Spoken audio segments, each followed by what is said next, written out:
Conjugare, Centro Português de Apoio à Pesquisa Científica e à Cultura. Acreditamos que as ciências e as artes mudam o mundo. O conhecimento transforma, e isso nos motiva. Sexto ciclo ibero-americano de diálogos contemporâneos com o tema História, Poder e Sociedade.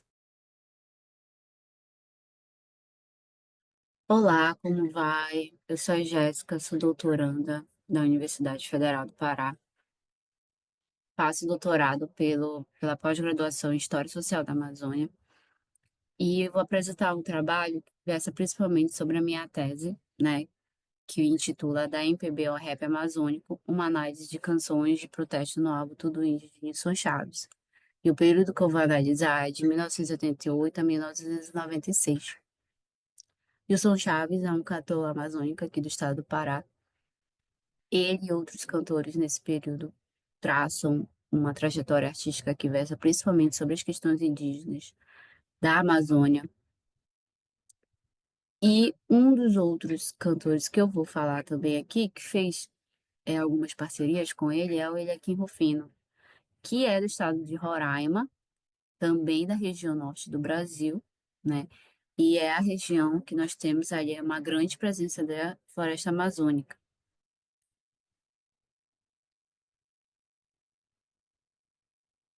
Bom, esse trabalho ele objetiva principalmente analisar as canções Tudo Índio e Memória da Tribo, da obra musical do Nilson Chaves, que também tem o mesmo nome de Tudo Índio, que foi lançada em 1995.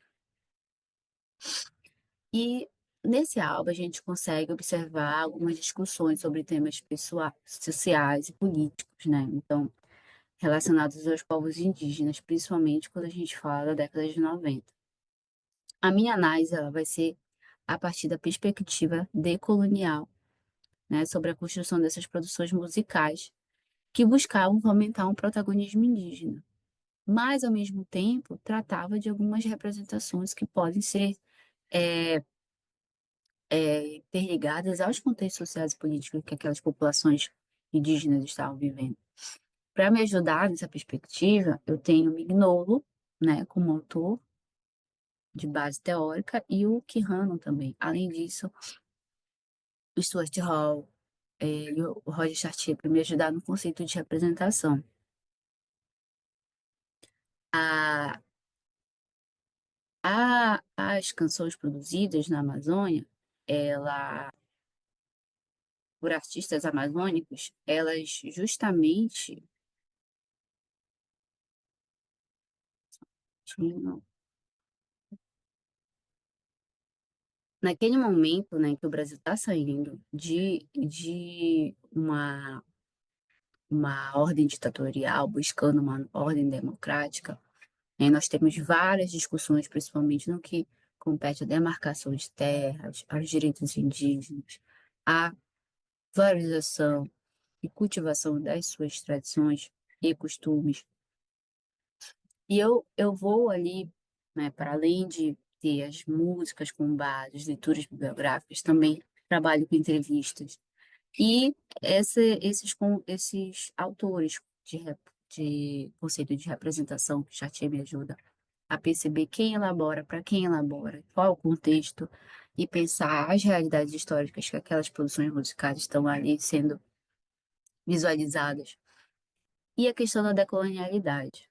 Nessa, nessa, nesse rap amazônico, né, que foi composto pelo Ariel Rufino, ele se conhece desde o início da década de 90, quando ele aqui estava membro do Trio Roraimeira. Então, eles construíram um esteio profissional juntos.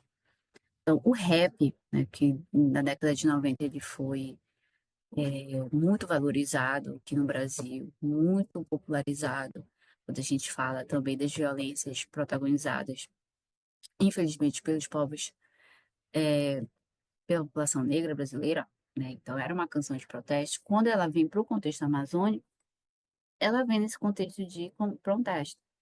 O MPP que eu falo no título é a música popular paraense, né? Que, no caso, se refere ao Wilson Chaves como um cantor paraense. Mas é muito mais do que isso. Vai para a musicalidade amazônica. Então, o rap ele sendo utilizado aqui como uma um agente, né, uma música de protesto. Então, esses dois cantores, o Eliakim Rufino e o Nilson Chaves, eles partilhavam de uma visão, né, similar sobre a Amazônia, sobre os povos indígenas. É por isso que eu consigo trabalhá-los em conjunto, né? Então, eles têm diversas temáticas que conversam, que dialogam, principalmente no que se refere aos povos indígenas. Em Tudo Índio, como a gente vai ver aqui, você já viu o álbum, a capa do álbum tem justamente o copai, quando a gente fala de simbologia, né, de símbolos principalmente, a gente lembra do Robert Siddhartha quando ele fala que os símbolos em determinados contextos podem possuir significados diferentes. Então, aqui o cocá, ele já nos remete a um contexto indígena. E na década de 90, a gente estava passando por transformações estruturais, políticas sociais, do que se refere aos povos indígenas. Então, a gente já vê aí um protagonismo. Então, especialmente nessa canção, a gente vê também contexto urbano muito visível.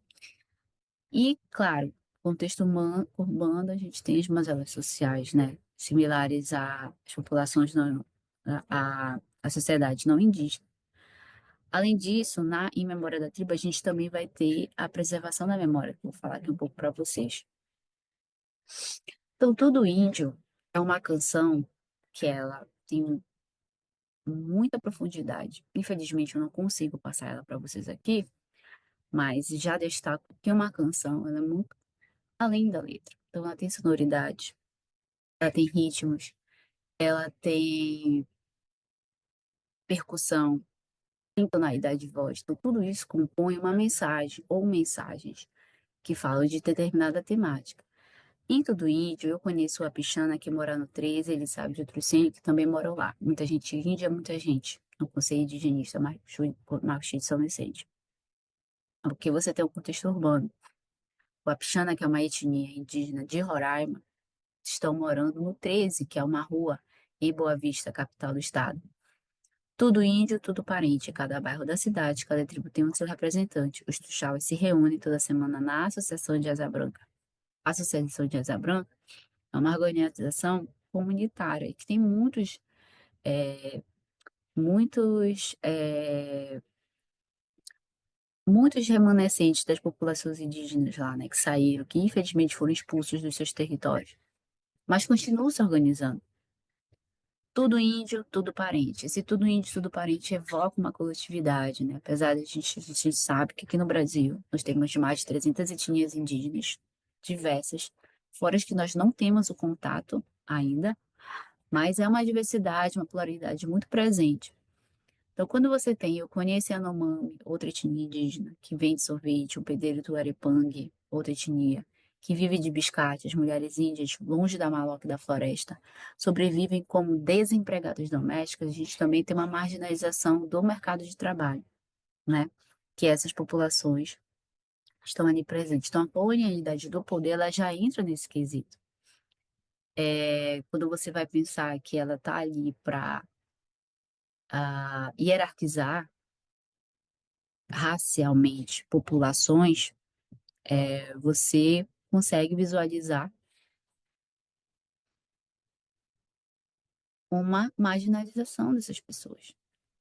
Então, o termo índio, né, também é um termo que aqui no Brasil é bastante discutível, no sentido de que é, índio é um termo que veio do colonizador, mas ao mesmo tempo ele pode evocar a coletividade. Então, isso depende muito para qual etnia indígena você está conversando sobre esse termo, mas geralmente eles não procuram associá-lo a esse termo. Depende do sentido do político também, mas geralmente eles associam indígena, que é uma palavra que eles adotaram, ou povos originários. E aí eu falei do rap, né? O rap tem esse contexto de organização, de protesto. Representações distintas sobre os povos indígenas da década de 80 e 90, a gente consegue visualizar uma mudança para o contexto urbano. A urbe como um cenário. Então, e aí vem justamente desse pensamento da identidade fluida de Stuart Hall, né? Memória da tribo. A memória da tribo, ela já fala sobre preservação de alguns elementos indígenas. Então, curumim, venha cá, venha ver como é o sinal do pajé, venha cá, curumim, não vai esquecer, essa tribo é um rio, destina a correr. Então, ela chama o curumim, que é um termo indígena para crianças, para ele visualizar elementos da natureza, né? Elementos simbólicos da sua comunidade. Curumim, essa terra nunca mais nos pertenceu, não é de ninguém, não estou dizendo nem Deus. Curumim, venha ver a panela de barro, então venha ver os elementos da nossa comunidade, o que é para comer. Isso aqui é uma transmissão de saberes, né, gente? De, de transmitir conhecimentos, né? Tanto em memória da tribo, tanto do índio, a gente pode discutir o conceito de colonialidade, de poder, de ser, né? E como é que determinados conhecimentos eles também se opõem à lógica colonial. Na memória da tribo, a gente encontra isso.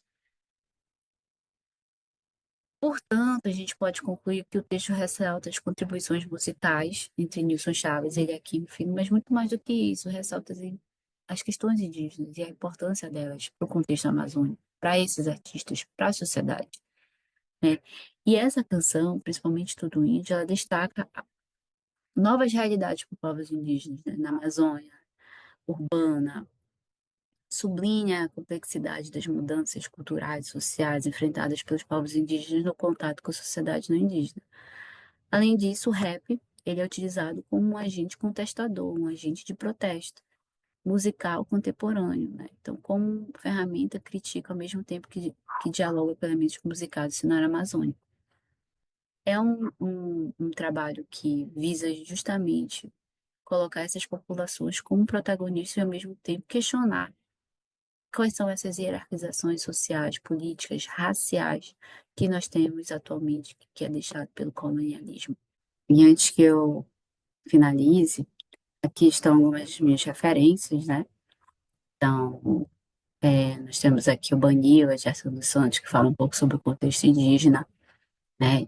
Todos os outros autores, Chartier, Robert Darnton, tem também o Daniel Munduruku, que é um autor indígena. Então, essas foram as minhas bases teóricas literárias. Agradeço o espaço novamente e até uma próxima. Realização Conjugare, Centro Português de Apoio à Pesquisa Científica e à Cultura. Inscreva-se no canal, comente, curta e compartilhe. Obrigado por assistir.